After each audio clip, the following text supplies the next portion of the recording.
what I've heard, I thought it's been a really great conference, so thanks for putting this conference on. I see some familiar faces in the audience, I see some new faces, and so it's good to be back. I am going to talk about burnout. So this program was developed through funding from the Northeast Farm and Ranch Stress Assistance Network, which is also known as Cultivamos, or Young Farmers. Oh, I forgot to bring the handouts up. I'm going to walk over here. Anyone who has mental health? We all do. Yes. And sometimes we go to extremes to try to manage our mental health. I'm sure we've all used the stress ball before, but maybe it's a good idea to have a whole room of them, because you never know how stressful situations are going to be. Okay, so today what I want to do is just help everyone to understand what burnout is and how it slides on the mental health continuum. Understand a little bit about cumulative stress and burnout. And then we'll talk about causes and identify strategies to address them or manage them. And then finally understand the role seeking help can play in managing mental well-being. We all know that there's a certain amount of stigma around mental health, and we want to try to minimize that stigma so that people who are struggling can get the help they need. So again, everyone has mental health, and this is the continuum of mental health well-being. It goes from flourishing to being severely impacted. And it also, we have some core features from when very low mental health and you're flourishing in your ability to function, and the features that are associated with high or severely impacted folks in their everyday activities. And then on the bottom, there's a list of how to support individuals who may be somewhere. We're all on this continuum, but at what stage individuals are. So long-term stress, also known as chronic stress, refers to the cumulative effect of stress. So, for example, maybe fluctuation in market prices for corn can make farmers constantly worry about financial loss, which could cause sleep disorder, or racing thoughts, inability to focus, and as a result could lead to poor farm management decisions.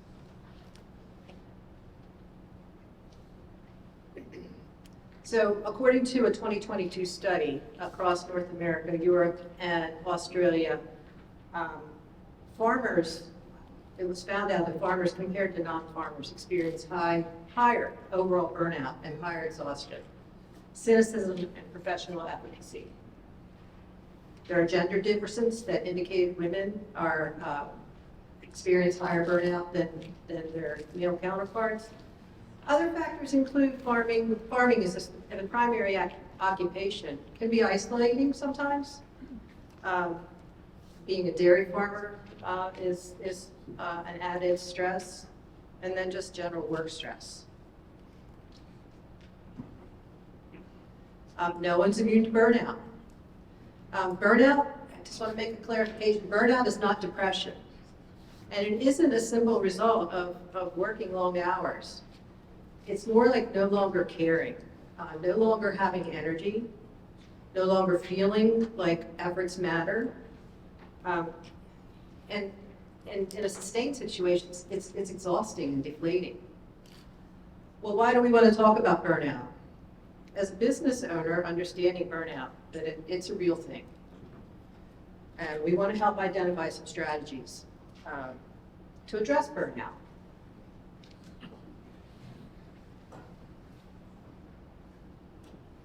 So here's the signs of burnout. So the physical and emotional exhaustion, chronic fatigue, insomnia, There might be some physical symptoms. Maybe you've lost appetite or have a higher level of anxiety, anger and depression. Cynicism is, a loss of enjoying life, but you also might be pessimistic. You may decide to isolate yourself, or maybe you feel detached. And also, burnout can make you feel ineffective. Feeling of apathy and helplessness, increased irritability, and maybe lack of production and poor performance. So I'm not trying to be a downer, I'm just trying to let you know some of these signs, and if you can identify some of these signs in yourself or someone else, there's certainly an option to give them some support and help. Would this bring on suicide? Sorry? All this, would that bring on suicide? Absolutely, it could, definitely. And suicide is there's a high rate of suicide in agriculture. So thank you for that. Another way to depict engagement versus burnout in your business is when you have a lot of energy, you've got some vigor there. But when you're in a burnout situation, you may feel exhausted. And as this continuum goes, if you're engaged, you're going to be dedicated to your business. But if you're in a burnout situation, you're going to be cynical. And then, in being engaged, you'll absorb what you're supposed to be doing, or what you hope the end result is, efficacy, or you'll be ineffective.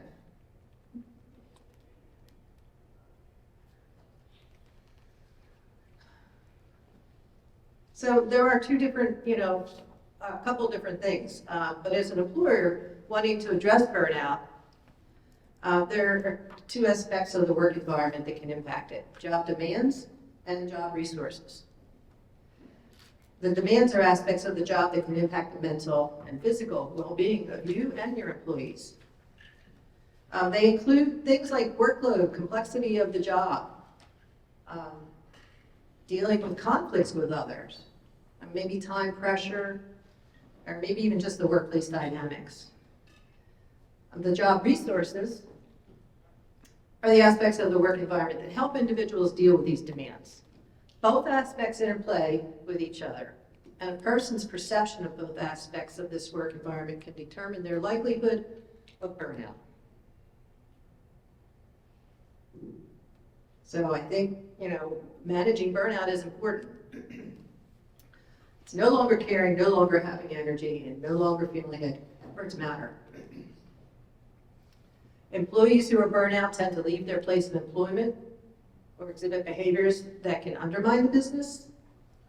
Goodness knows we don't want that.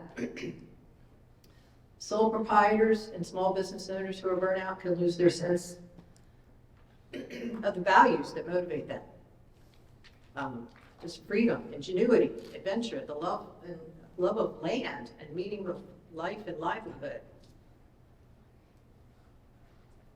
Farmers have a lot invested in their operations, financially, emotionally, and physically. So burnout could be a devastating situation, could lead to poor decision making, isolation, depression, etc. These are some work environment characteristics that can influence burnout. So got organizational aspects, job-related aspects, and then personal aspects. So take a look at these.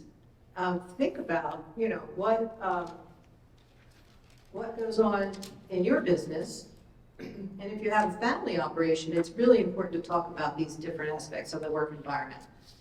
Set clear boundaries and expectations, and offer training and support, and explain the reasoning behind decisions can help reduce family and work stress.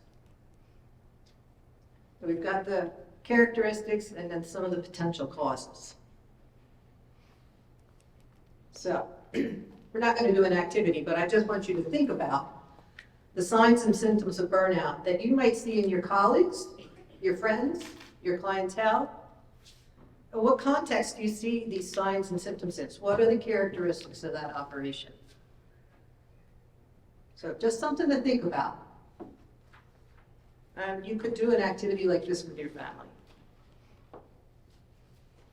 How do we help our colleagues, family, or friends in this situation? So there are certain recommendations that we offer to address the physical and mental health exhaustion. The best way to address this is to schedule breaks, create boundaries that help you manage the physical and mental rest times, and to address these types of concerns with your employees. So even short micro breaks, just get up and take a walk around the barn or up and down the lane, can improve focus and productivity. Studies have shown that even a 1-minute micro break can help. A micro break is anything that switches your attention, mental and physical, away from what you are concentrating on. It could be a coffee break, remember them?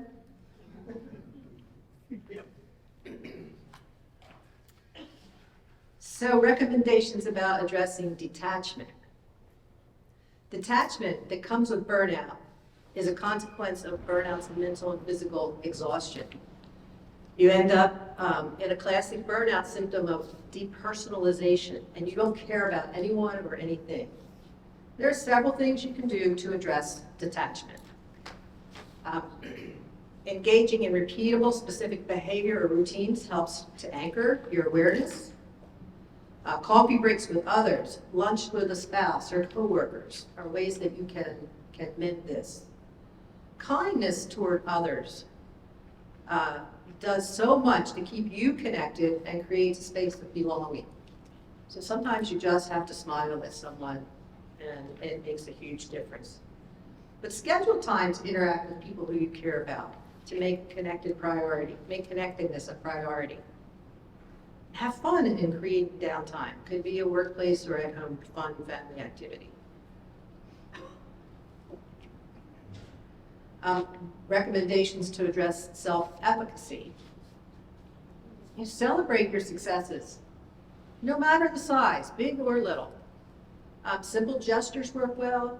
You don't need to create grand gestures. I love this Snoopy comic.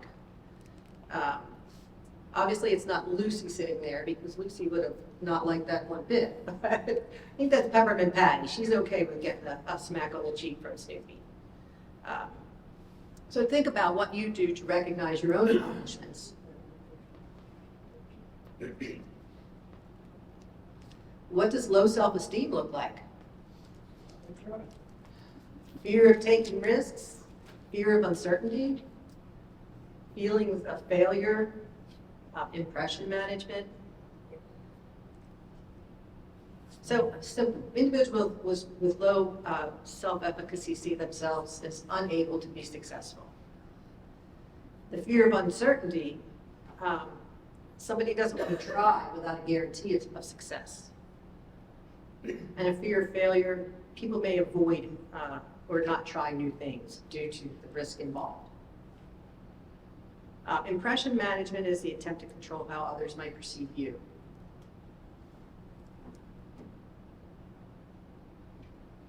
How can self-efficacy be improved? Well, there's some key strategies here.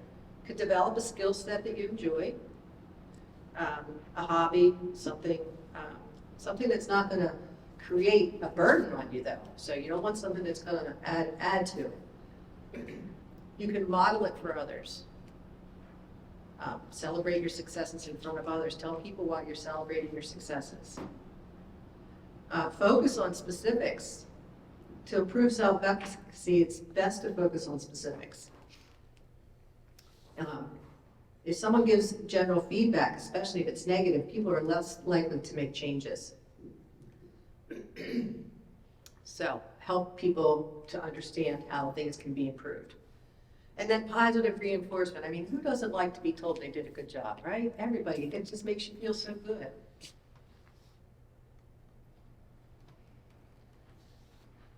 Some strategies that prevent workout. You know, think about the workload. Is it too little? Is it too much? Is one person in your operation taking on more than what they should? Can you take some of that away from them?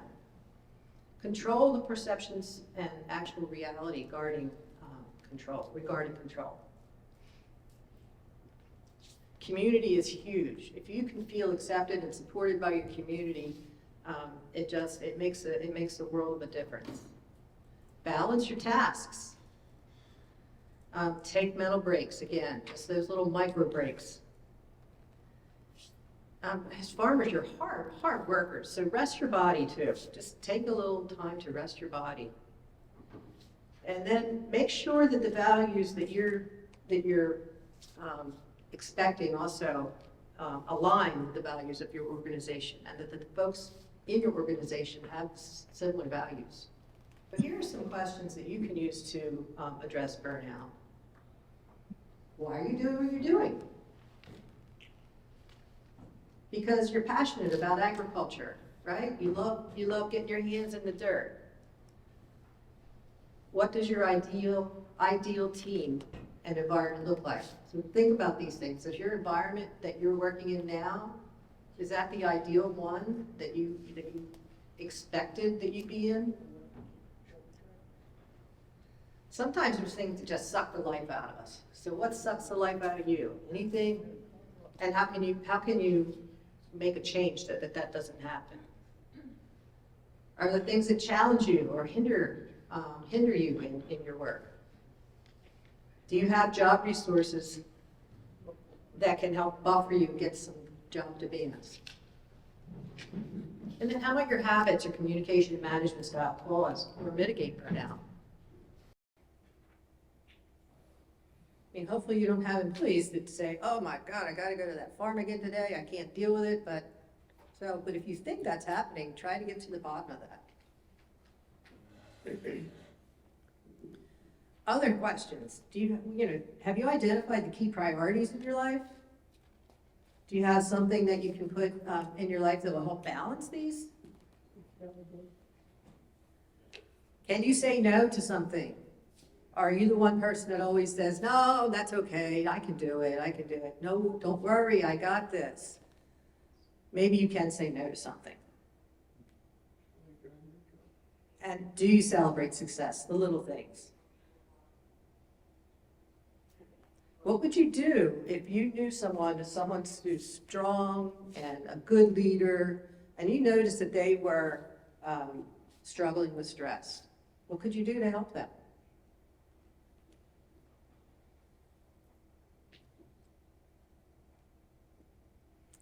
Okay, well, hopefully there's some things that you've learned from here that you could do to help someone who's dealing with stress.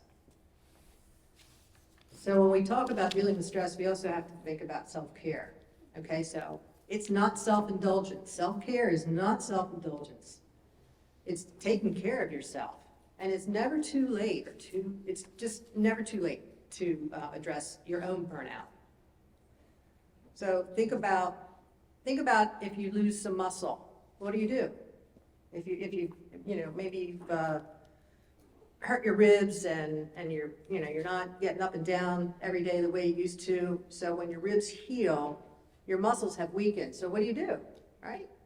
You go to the gym or you do some more exercises.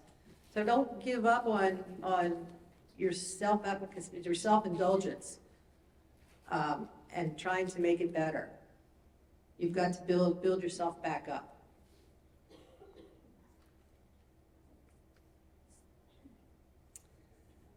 Any questions or comments right now? Okay. I am going to switch gears a little bit. So I mentioned at the beginning that this presentation was developed as a result of participating in a grant funded through the Farm and Ranch Stress Assistance Network. And it's managed by National Young Farmers Coalition in the Northeast, also known as Cultivamos. And the reason we did this was to help reduce the stigma around mental health and increase information and resources around stress, stressors, and suicide prevention. And so we also provide training and resources for service providers, and some of you are in this room, toward achieving these goals. So if you have more interest in the curriculum that we built around this, it's called Confident Conversations. The goal is to provide tools for service providers and growers to use, improving communication skills, improving character strengths, and then understanding burnout and how to address it within your operation. So there is an entire curriculum guide on this, and handouts that go with each portion of it. So if you have any interest in looking at that, Maria, who's my coworker, can hook you up with those materials. But right now, what I'd like to do is show you one of the resources that was developed through this grant funding. We have a series of 3 videos. One is called Confident Conversations, and it's talking to a scarecrow in a cornfield. That one, the farmer's passed away. He's passed the farm on down to his daughter, and she's just completely, maxed with stress. And she goes out to the cornfield, and she starts just talking to the scarecrow, telling him, just pouring her heart out, telling him all the things, how she feels so unappreciated, and the prices of the market prices and this, that. And the scarecrow says, I was wondering when you were going to come talk to me. Your father used to come out and do the same thing, year after year after year. And so between that conversation, she's like, oh my gosh, I'm not the only one that has these problems. And so they go on to have this conversation.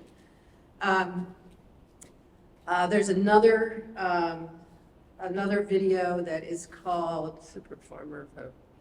Thank you, Super Farmer of Hope. And in that one, there are 2 people talking about the different things that can really lift farmers up, and that's the one on character strengths. And they talk about how character strengths can just, once you start recognizing your character strengths and how it can turn turn your world around. So those were 2 of them, and then we have this one that is called W. Farsan Weather Report.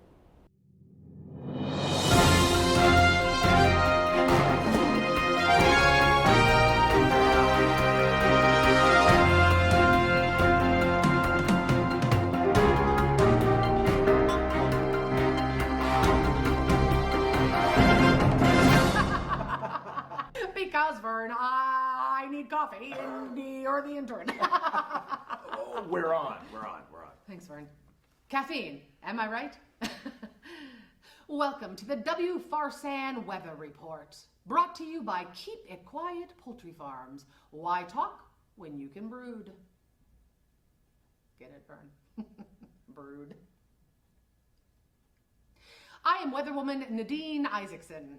And I'm Vern Vernissage, weather intern. Looks like a depression is forming over the northeast, brought on by low pressure. Yes, Vern, most of us know that generally speaking, low pressure systems can bring about depressions which result in rain, moisture, etc. in the real world. But in the W. Farsan weather world, we recognize that sometimes high pressure can lead to depression. We're still talking about rain, right? Yes, Vern, and depression. Oh, you're saying depression an awful lot, Nadine. Am I? Or am I not talking about depression enough? Welcome to the W. Farsan Emotional Weather Report. Nadine, this is a weather report. We're talking about actual climate. People don't want to hear about farmers' emotional climate or their depression. Boy, you are brutal like an early season frost. Oh, that's what my mom says. I like her. Listen, Vern, farmers are the unsung heroes of this country, literally keeping us all alive. Without these resilient farmers, we all suffer. Vern, we all suffer. In fact, we die. Vern, we die. Look at this pressure center here. With that pressure center comes lost floods, fields, fish, fallow fields, farm failures. That's a lot of F words, Nadine. How did you get this job? Well, I have a bright, toothy smile. Many farmers feel frustrated and fed up, and they also feel... Totally. I'm sorry, I just got caught up in the F words. They feel that they have to weather these storms alone, without empathy, without support. Oh, they're like silos, like totally alone. Yes, Vern, sort of, yes. And without empathy or support, they're isolated, with all of us in the country depending on their being strong, on their weathering the storm. But, like the silos, if they don't get the needed maintenance, they can eventually crumble. Oh, that's deep. Like the turbulence that is thrown at them. Like the pile in the barn. It's a shame they have to endure this alone. They don't, Vern, they don't. That's the thing. There are people who get it. People who can help them with this stormy weather. Stormy weather. Oh no, stop. People who understand, who can listen, who can coach, and who can recognize the inherent value farmers bring. They can help them think creatively about how to strengthen their operations. Extension folks. Yes, how did you know that, Vern? I have no idea. You seem old for an intern. I am. The thing is, Vern, ag folks are hardworking, and they're resilient and innovative, but when it gets tough, they don't often use the tools and resources that are available to them. Well, so extension folks are like an umbrella. Like when you walk outside and you get all wet and you think, oh my gosh, I have like 10 umbrellas in my closet at home. Yeah, okay, sure, yeah. Vern, So there you sit, siloed, alone, and instead, you could talk to farm folks, an extension person here, or a Sea Grant person here. That's the middle of the ocean. Okay, fine. Here, you see, the pressure gets more evenly spread, like a cirrus cloud. You meteorologist, you. Yes. Extension and Sea Grant folks can help farmers expand their circle of support and build a stronger community. It takes courage, Vern, to address every day, to face your own emotional weather report. It takes courage to talk about mental health, and it takes courage to address it. Well, if there's one thing farmers have, it's courage. That's right, Vern. I sense a front of optimism approaching with a bit of pleasant weather. Well, that's the weather report for today, folks. So before you head out, make sure you grab an umbrella, some sunscreen, and maybe even a parka. The future is unknowable. Just like yours, Vern. Still? Yes, still.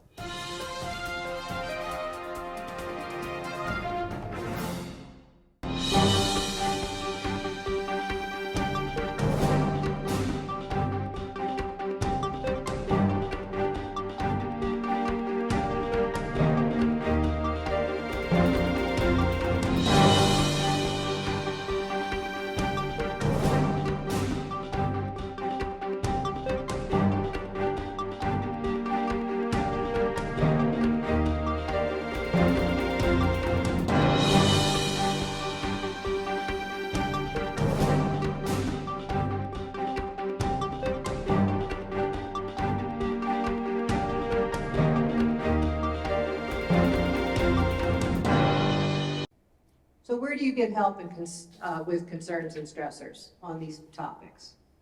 You don't have to say, but just to think about it. You know, you can probably get help from production finances, work-family balance. That's a big one. And then personal matters. And what are some of the activities that a community can do to support during these high times of stress and burnout? Just think about that. I'll leave you some with additional tools and thoughts, but think about what your clientele's needs are to address mental health well-being, what type of resources are needed for you to support your clientele. How could you introduce mental well-being topics into your work? again, there's that stigma to it, so we're trying to minimize that. If you need support in addressing any of these topics, just reach out to us in Delaware Cooperative Extension. Maryland has a really great program as well, so please don't hesitate to reach out to us. I am not an expert in mental health, but I have been working in this field for a couple of years now, just peripherally, but we feel like there's really needed some efforts in this space. So best to all of you in your upcoming growing season, and we look forward to seeing you at future meetings. I did leave one, you have a handout plus an evaluation. Please complete that for us. It's extension. We evaluate every program we do just about. So, and I'm going to take any questions.